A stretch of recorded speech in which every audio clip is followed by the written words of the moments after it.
রুশ president Vladimir পুতিনের সঙ্গে টেলিফোনে কথা বলেছেন মার্কিন প্রেসিডেন্ট ডোনাল্ড ট্রাম্প।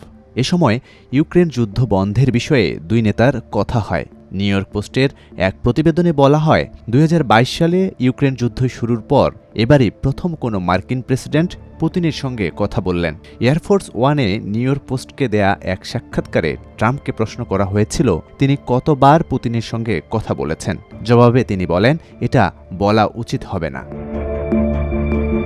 সাক্ষাৎকারে ট্রাম্প জানান, ইউক্রেন যুদ্ধ বন্ধের বিষয়ে খুব ভালো আলোচনা হয়েছে এবং এই সংঘাতকে তিনি একটি রক্তক্ষয়ী যুদ্ধ বলে উল্লেখ করেন। তিনি বলেন, পুতিন চায় মানুষ মারা বন্ধ হোক, তবে হোয়াইট হাউস এই বিষয়ে এখনও কোনো মন্তব্য করেনি। ট্রাম্প বলেন, পুতিনের সঙ্গে আমি সব সময় ভালো সম্পর্ক বজায় রেখেছি আর যুদ্ধ শেষ করতে আমার একটা পরিকল্পনা আছে, তবে এখনই বিস্তারিত জানাবো না। আমি চাই দ্রুত যুদ্ধ বন্ধ হোক, প্রতিদিন মানুষ মারা যাচ্ছে, এটা বন্ধ করতে হবে। রাশিয়ার সরকারি সংবাদ সংস্থা তাসকে ক্রেমলিনের মুখপাত্র দিমিত্রি পেসকভ বলেন, অনেক মাধ্যমেই দুই প্রেসিডেন্টের মধ্যে যোগাযোগ হচ্ছে, তবে আমি নিশ্চিত করে কিছু বলতে পারছি না।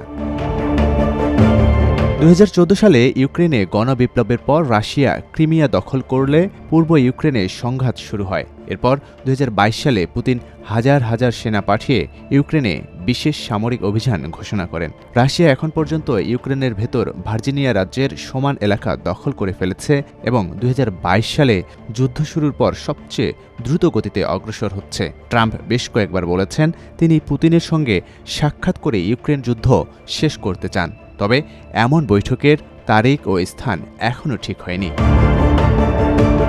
রয়টার্সের এক প্রতিবেদনে বলা হয়, রাশিয়া সৌদি আরব ও সংযুক্ত আরব আমিরাতকে সম্ভাব্য বৈঠকের ভেন্যু হিসেবে চিহ্নিত করেছে। এদিকে পুতিন যুদ্ধ বন্ধে কয়েকটি শর্ত দিয়েছেন। প্রথমত, ইউক্রেনকে ন্যাটো সদস্যপদের আবেদন প্রত্যাহার করতে হবে। দ্বিতীয়ত, ইউক্রেনকে 4টি রুশ অধিকৃত অঞ্চল থেকে সেনা প্রত্যাহার করতে হবে। গত বছরের নভেম্বরে রয়টার্সের এক প্রতিবেদনে বলা হয়, পুতিন ট্রাম্পের সঙ্গে আলোচনায় আগ্রহী, তবে বড় ধরনের ভূখণ্ড ছাড়ার কোনো পরিকল্পনা তার নেই।